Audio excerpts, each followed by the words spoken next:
नमस्कार। मैं आज प्राणमय कोश के बारे में चर्चा करने के लिए आपके सम्मुख में आ रहा हूँ। वैसे तो हर जीवी के लिए प्राण शक्ति अत्यंत महत्वपूर्ण है। शरीर में करोड़ों जीव कोश है, उसके लिए भी प्राणवायु जरूरत है। मैं तो कहता हूँ प्राणवायु यानी हनुमान का शक्ति है। पवन पुत्र हनुमान की जय कह देता है। जहाँ जहाँ मैं योग का वर्ग लेता हूँ वहाँ मैं कहता रहता हूँ, देने नाक हीटर बाय नाक कूलर। प्राण शक्ति प्रवेश द्वार नाक ही ठीक है। मुंह से भी ले सकता है, फिर भी मुंह से लिए हुए श्वास अनियंत्रित होता है। ना टेम्परेचर का नियंत्रण करता है, ना बैक्टीरिया को रोक सकता है। इस कारण से नाक से ही श्वास लेना, नाक से ही छोड़ना। याद रहे, हमारा शरीर में 500 करोड़ सेल्स ऑक्सीजन के इंतजार करता रहता है। उसको पूरा करने के लिए हमने कभी भी ध्यान नहीं दिया। पूरा फेफड़ा का भी उपयोग नहीं कर रहा है। 5 लीटर का कैपेसिटी है, पूरा उपयोग किया तो आयु बुद्धि सारे वृद्धि हो सकता है। इसको समझना चाहिए। अगर प्राणमय कोश को नहीं समझे तो हम हर कण में जान भरने में विफल हो जाता है। उससे ही थकावट, बेचैनी ये सारे शुरू होता है। इस कारण से आज से प्रयोग करके देख लीजिए। कुछ ना कर सके तो भी लंबा श्वास लेना, लंबा श्वास छोड़ना। दीर्घ श्वासोश्वास ही आपका आयु बढ़ाता है। बस उसके साथ मानसिक शक्ति को भी जोड़ना।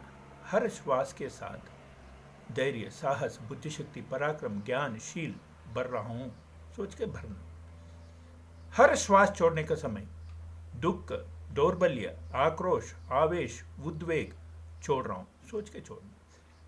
इतना भी प्रक्रिया आप कर लिया तो आप में एनर्जी भरते जाता है, ऊर्जा भरते जाता है, ऑक्सीजन का लेवल शरीर में ज़्यादा हो जाता है, उत्साह साहस विकसित होता है, नया नया विचार आता है, सात्विक विचार आता है। करके देख लीजिए। बाकी सारे प्राणायाम में बहुत वर्णन होता है। नाड़ी शोधन प्राणायाम करने वाले के श्वास गति धीमे होता है, परिपूर्ण होता है। जितना श्वास गति धीमे होता है उतना आयु बढ़ जाता है। जितना श्वास गति नियंत्रित होता है उतना मन नियंत्रित होता है। इसी कारण से प्राण शक्ति प्राणायाम इतना महत्वपूर्ण है। जैसा जैसा श्वास लेंगे वैसा तो हमारा फेफड़ा का 3 हिस्सा है, ऊपर, बीच में, नीचे। इसका अनुभूति करना। आंख बंद करके ऊपर हिस्सा को ही मैं श्वास भर रहा हूँ, छोड़ना। बीच में भरना, छोड़ना। नीचे भरना, छोड़ना। यही प्रक्रिया नीचे से शुरू करना। पहले नीचे भरना, छोड़ना, ऊपर भरना, छोड़ना, बीच में भरना, छोड़ना और ऊपर भरना, छोड़ना। धीरे धीरे से अभ्यास करते हुए नीचे भरना, साथ साथ में एक ही बार तीनों हिस्सा भरना। आंख बंद करके ध्यान रख लिया तो हमारा पूरा फेफड़ा का उपयोग होता है। जब तक पूरा ऑक्सीजन शरीर को पहुंचते ही नहीं, हमारा शरीर के पूरा कण कण को ऊर्जा नहीं मिलते। और जो सेल ऊर्जा नहीं मिलते, उसी कारण से वो सेल काम करना बंद कर देता है या मर जाता है। दौर्भाग्य से मरे हुए सेल को निकालने का फुर्सत भी हमको नहीं है। मरे हुए सेल ही इकट्ठा होते होते होते हमारा शरीर में वीकनेस लाता है, बीमारी लाता है। कैंसर भी इसी का ही असर है। इसका से श्वास के माध्यम से जो कार्बन डाइऑक्साइड निकालना, मरे हुए सेल निकालना, ये बहुत ज़रूरी है। इसका से हर सेल, हर श्वास लेने का समय भगवान के ऊर्जा में भर रहा हूँ और कमजोरी दूर कर रहा हूँ, बीमारी दूर कर रहा हूँ, रोष आवेश उद्वेग दूर कर रहा हूँ। ये सोच के देख लीजिए, मन भी पवित्र हो जाता है और शरीर के हर कण ऑक्सीजन से भर जाता है। जो भस्त्रिका प्राणायाम है, भस्त्रिका प्राणायाम में हमारा जितना भी शरीर के अंदर रक्तनाल में नस नाड़ियों में रुकावट है वो रुकावट निवारण हो जाता है। इसी कारण से भस्त्रिका प्राणायाम ठीक सीखना, बाईपास सर्जरी की जरूरत नहीं पड़ते। ब्लॉकेज ऐसे इंग्लिश में कहता है, रक्त संचार में ब्लॉकेज है, दिल का बीमारी आता है। हड्डियों के बीच में ब्लॉकेज है, आर्थराइटिस होता है। नस नाड़ियों में ब्लॉकेज है तो हमारा अधरंग ऐसा सारे बीमारी होता है, सुन लगना। इस कारण से ब्लॉकेज निकालने के लिए भस्त्रिका। कपालभाति के उद्देश्य क्या है? वैसा तो स्वामी रामदेव जी बार बार कहता रहता है। कपालभाति के उद्देश्य, हमारा फेफड़ा 1/3 खुला है, 2/3 खोल दिया तो हमारा सामर्थ्य बढ़ जाता है। किसी व्यक्ति के बारे में कहता है ना, कितना है आपके दम? दम मतलब क्या है? जितना श्वास लेने का कैपेसिटी। नरेंद्र मोदी जी के बारे में कहता है 56 इंच के छाती है। 56 इंच के छाती यानी इतना सारे कष्ट सहन करना, कष्ट को सामना करना, ये शक्ति है। इस कारण से हर व्यक्ति को ये शक्ति चाहिए, क्योंकि देश में, समाज में देश विरोधी, समाज विरोधी बहुत लोग हैं। उनको सामना करने के लिए केवल नरेंद्र मोदी को ही छोड़ना अच्छा नहीं, या अकेला करना अच्छा नहीं। हम भी साथ देने के लिए हमारा सामर्थ्य भी बढ़ाना है। इस कारण से कपालभाति करते करते हमारा सामर्थ्य बढ़ जाता है, ये सोचना चाहिए। शीतली है, हमारा शरीर में खाने के आहार के व्यत्यास के कारण से गर्माहट बढ़ जाता है। करने वाला विचार से भी गर्माहट बढ़ जाता है।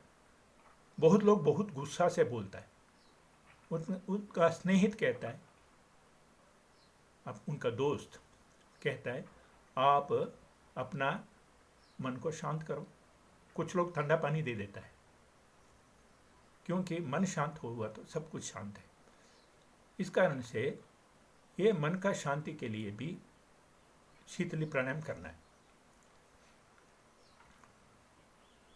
शीतली प्राणायाम कर लिया तो बुखार भी उतर सकता है, मन का अशांति भी दूर हो सकता है।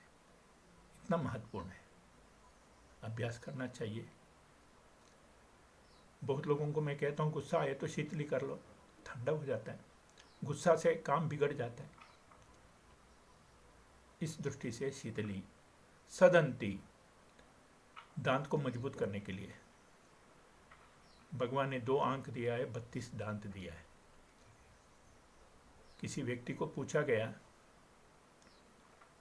पिताजी बेटा को पूछा आप आंख का डॉक्टर बनना है दांत का? उन्होंने कल बताऊंगा। उन्होंने अपना स्नेहितों से बात करके, दोस्तों से कहा मैं तो दांत का ही डॉक्टर बनूंगा। उन्होंने पूछा क्यों? व्यक्ति को 2 आंख है, एक बार चश्मा पहना गया, फिर आना बहुत मुश्किल है।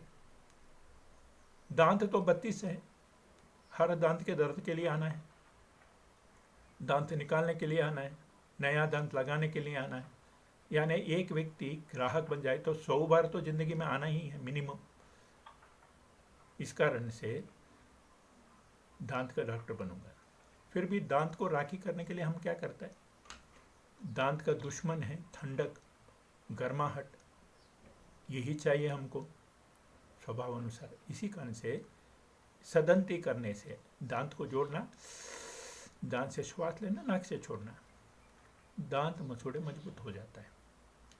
और जो तर्जनी है उससे मालिश करना, उससे भी हमारा मसूड़े मजबूत हो जाता है।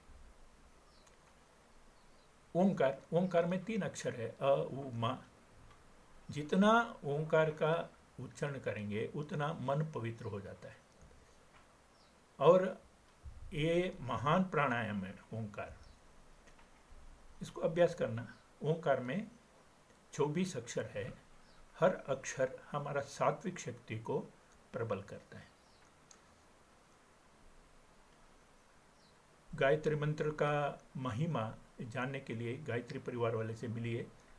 उनके पास किताब है, कौन सा सात्विक गुण सक्रिय हो जाता है वो पता चल जाता है। ऐसे ही अलग अलग प्राणायाम हैं अलग अलग समस्या के लिए। प्राणिक हीलिंग ऐसा एक शब्द है, यानी 10 मिनट आप बैठ के अपना प्राण शक्ति को ध्यान पूर्वक निश्चित स्थान भेजने से वहाँ का रिपेयरिंग हो जाता है, वहाँ का कमियां दूर हो जाता है। अपने ऊपर प्रयोग करके देख लीजिए।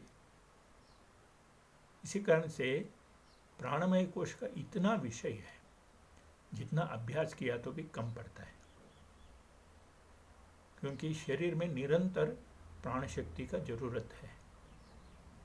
जमे हुए कार्बन डाइऑक्साइड को निकालना है, प्राण शक्ति को भरना है, हनुमान शक्ति भरना है, असुरी प्रवृत्ति को छोड़ना है, पॉजिटिव एनर्जी भरना है, नेगेटिव एनर्जी छोड़ना है।